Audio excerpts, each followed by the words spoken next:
You're listening to Time Tellers, where history has a pulse, and today it smells like saltwater and sunscreen.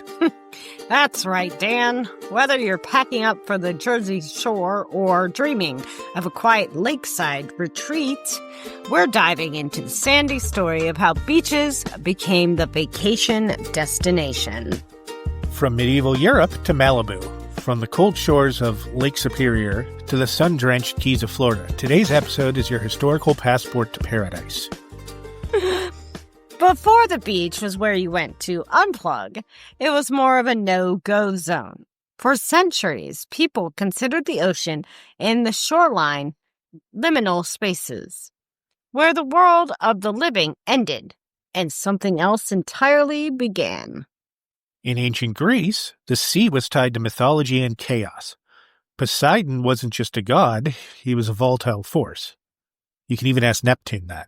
Romans sometimes viewed the sea as a means to power, not pleasure. Ports were practical, not picturesque. In medieval Europe, particularly post-Black Death, the coast was avoided because many believed the ocean could carry diseases. Plus, shipwrecks and maritime ghosts filled folktales. For instance, in part of Cromwell, England, people spoke of sea wraiths, spirits of drowned sailors who haunted the shore. So what changed? It wasn't just medical advice. As the Enlightenment spread, nature itself became something to observe and admire. Thinkers like Rousseau emphasized natural beauty, which included the sublime and terrifying spectacle of waves crashing endlessly on the rocks. Does make for a very peaceful sound. Shh. British artist J.M.W. Turner painted seascapes that made the ocean look both glorious and frightening, foreshadowing the allure we'd eventually feel. The beach was slowly moving from terror to tranquility. And that brings us to the 1700s, when physicians began prescribing sea bathing for ailments. Dr. Richard Russell in England believed salt water cured everything from gout to depression. I could see why the depression, though, just with the sun. His ideas caught that on, make it worse. And soon enough, coastal towns like Brighton became the first seaside resorts. Bathing machines, modesty shawls, and segregated swimming zones all came into play. It's a bathing machine. I was wondering the same thing. Modesty shawls I get, and what they mean by segregated is women and men. Yeah, because I know that I just like don't know. Separate, because that would have been indecent to swim together. Stop showing your ankles. Oh, gosh. Scandal. Oh, heavens to Betsy. I can see your elbow. We're all going to Hades. Town? Way down to Hades town? In the U.S., beach culture took root alongside other trends. Railroads, yay, public health movements, and a growing middle class. After the Civil War, cities were growing, noisy, dirty, and crowded, like they still are. Nature was seen as restorative.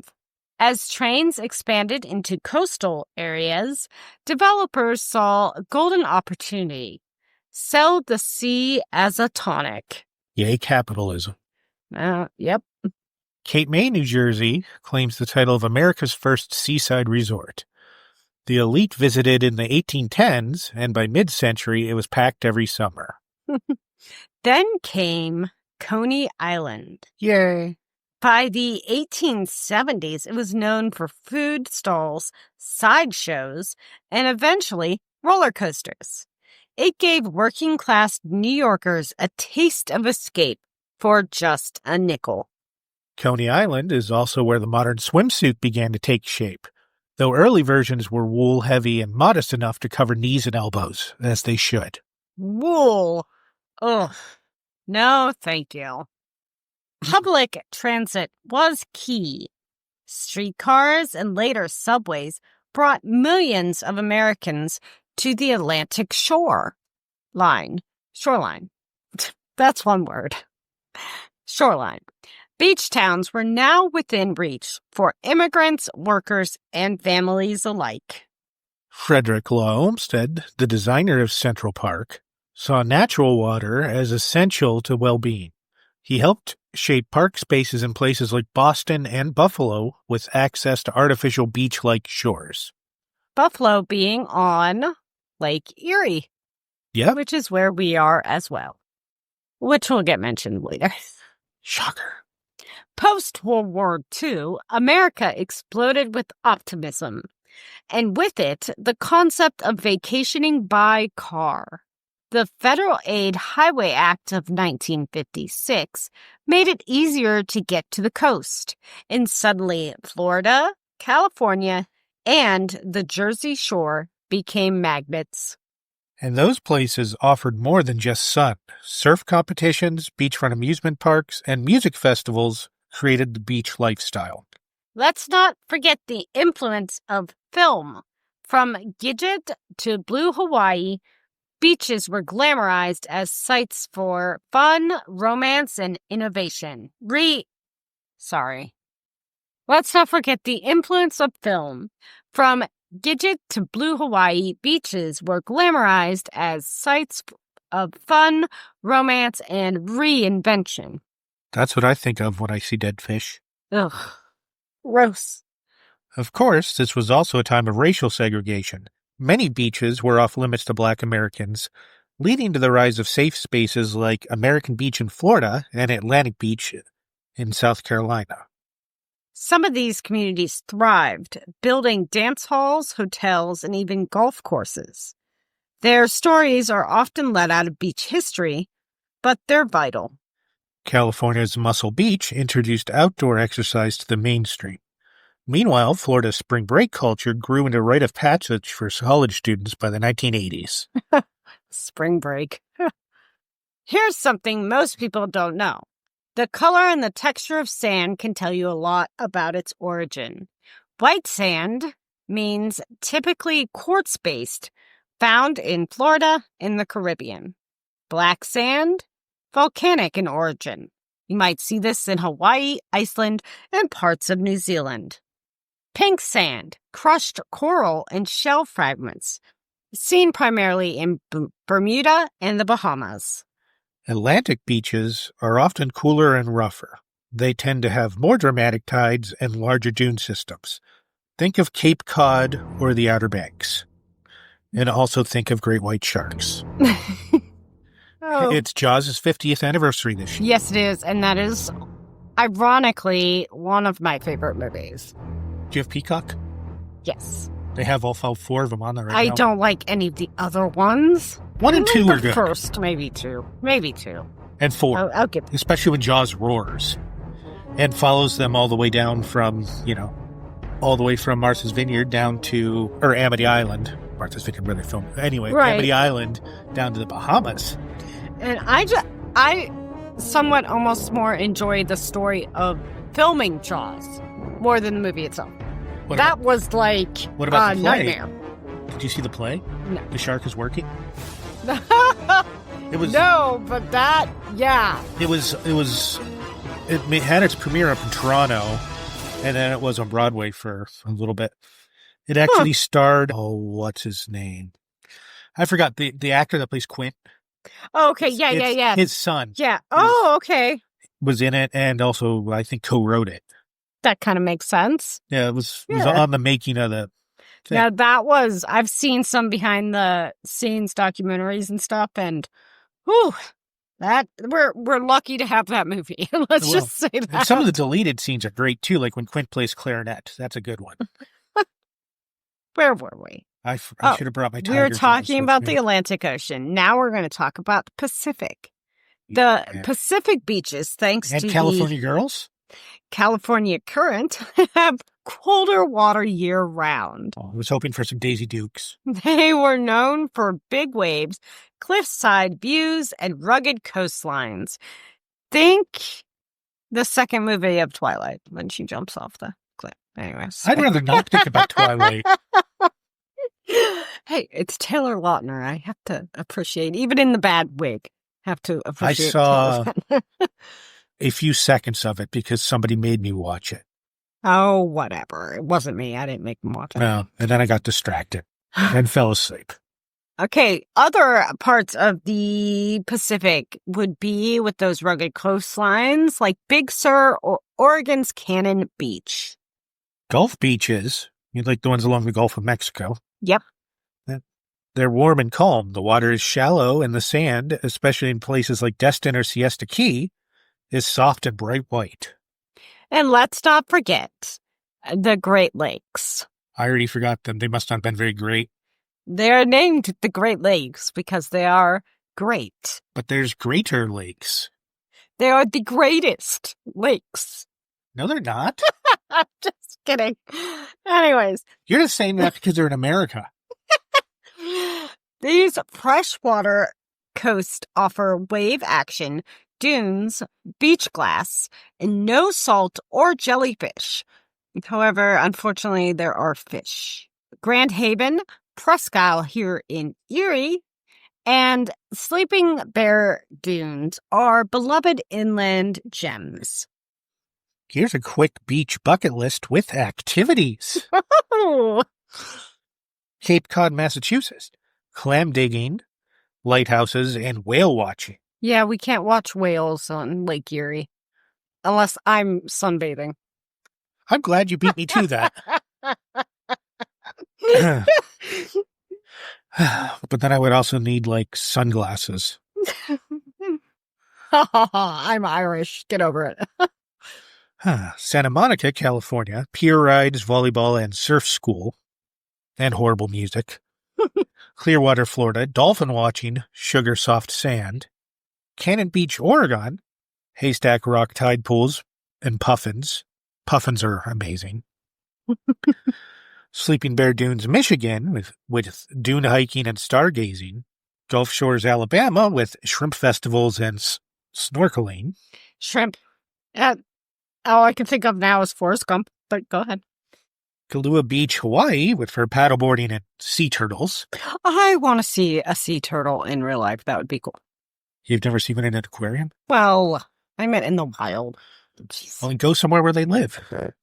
Let's not overlook beachside history. Galveston, Texas was once called the Ellis Island of the South. Waikiki, Hawaii was surfed by Hawaiian royalty long before tourists came. The true American kings. Yeah, you're not wrong. Tybee Island, Georgia, Civil War era forts and hidden bunkers. There's a whole bunch of islands in Georgia that have all that. Jekyll Island. Yes, all that. You are correct. There might even still be some island off the coast of Georgia that's all people that still think the Civil War is going on. That's possible. I know this. Just isolated. Who knows? Here are some quieter coastal escapes. Dry Tortugas, Florida. This is accessible only by boat or seaplane. Shishi Beach, Washington. Hiking only with sea stacks and bald eagles. That could be kind of cool. Oh, I have no idea how to pronounce this. Daufuskie Island, South Carolina. Galagichi Heritage and underdeveloped beaches.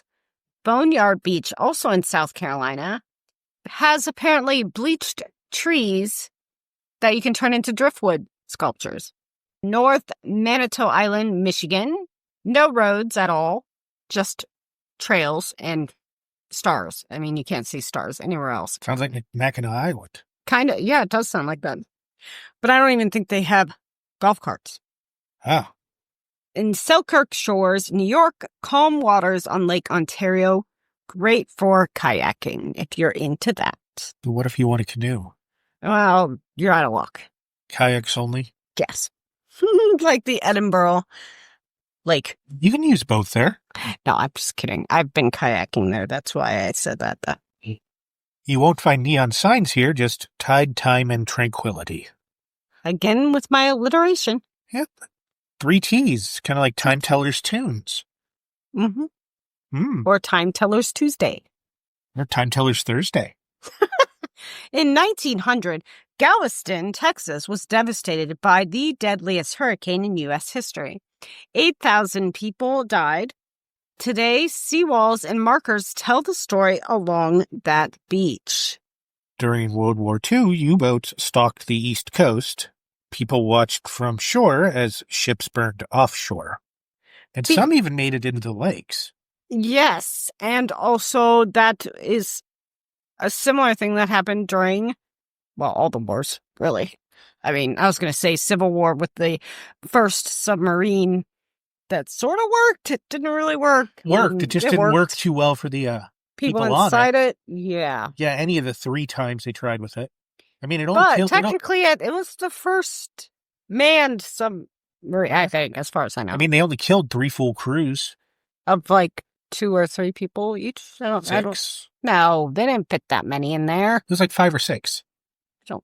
Maybe I'm confusing it with the mini subs from the Japanese mini subs in World War II. Maybe I'm talking about the Hunley. Because now, yeah, you're right. Because I was thinking of the Japanese mini subs that had only 3 tops. That's like one of 2 things worth visiting in South Carolina.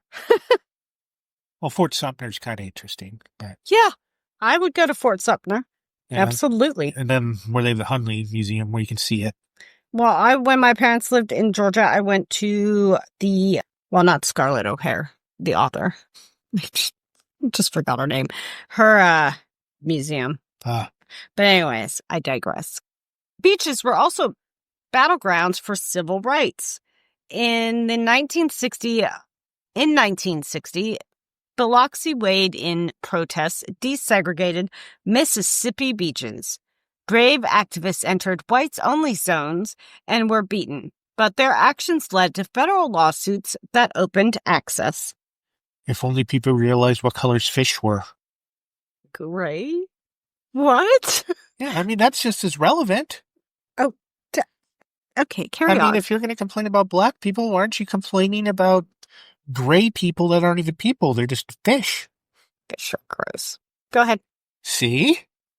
And on the joyful side, how many marriage proposals, first kisses, and sandcastle contests have happened along these shores?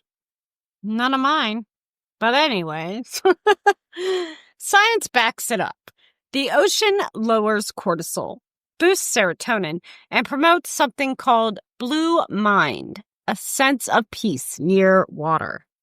It's not just about tan lines, it's about wonder. You're face to face with nature's rhythm. The beach reminds us sometimes of what matters. Simplicity, sensation, shared moments. You know, Renee, we often forget that public access to beaches didn't just happen by chance. It was fought for and sometimes lost. In the early 20th century, wealthy landowners in California and New York bought up vast stretches of coastline. Even now, there are battles over private beaches. You know, like when some people claim to have a private beach, but they don't. They're just the closest ones to the beach. The New Deal helped. The Civilian Conservation Corps built trails, picnic shelters, and boardwalks. Presque Isles roads and beaches, CCC built. At least originally. Yeah, don't get it confused with the CCCP. Later, the Water and Land Conservation Fund protected coastal areas nationwide. Some of your favorite state parks were funded by it. What's one of your favorite state parks? Aside from Presque Isle. I don't know if this is actually a state park, but Hocking Hills in Ohio. It was very close to where I grew up. We used to go there a lot. Old Man's Cave. That was awesome. Who cares about Ohio? Keep going. Stop it. You're being mean. Do you want me to be mean? You were. Why? Because I was making fun of Ohio? Beaches and stories symbolize both beginnings and endings. Think The Great Gatsby, that final line. So we beat on boats against the current. Fitzgerald's Long Island Beach symbolized illusion. Or Virginia's Wolf to the Lighthouse. Waves as memory and grief. Or Edgar Allan Poe's unfinished work, The Lighthouse. Ooh. Soon to be a musical to be released this fall, or wherever you listen to music, called Alone in the Light. Jaws, in 1975, made millions afraid to go swimming. Baywatch made millions want to, or at least go to the beach. Go to the beach for the scenery.